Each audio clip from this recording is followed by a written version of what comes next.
আসসালামু আলাইকুম দর্শক, আমি আপনাদের সামনে আসছি। কালকে বৃষ্টি হয়েছে আমাদের জমিতে। আমরা রসুনের ভিতরে করলা লাগাইছি, খিরি লাগাইছি, তারপরে তরমুজ লাগাইছি। আপনাদের দেখাবো যে আসলে এই আবাদগুলো কিভাবে করতে হয়।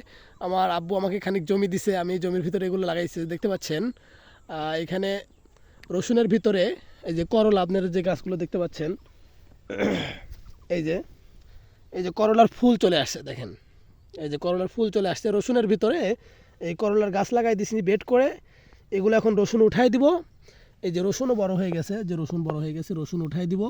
রসুন উঠাই দেওয়ার পরে এই করলার গাছগুলো সার দিয়ে আমরা ছত্রাই দেবো জমিতে। তাহলে এক জমিতে একই সাথে দুইটা আবাদ পেয়ে গেলাম।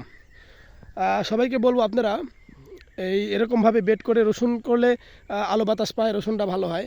আবার এতে দেখেন এই পাশে আছে খিরির গাছ। এই যে দেখেন আমরা এখানে খিরি লাগাইছি। এই যে এগুলোরও এই যে ফুল চলে আসছে। তো দর্শক, রসুনও খুব সুন্দর হয়েছে। আপনারা সবাই চেষ্টা করবেন এই একই জমিতে এরকমভাবে 2-3টা আবাদ করার, তাহলে হয়তো লাভবান হবেন আশা করা যায়। আসসালামু আলাইকুম।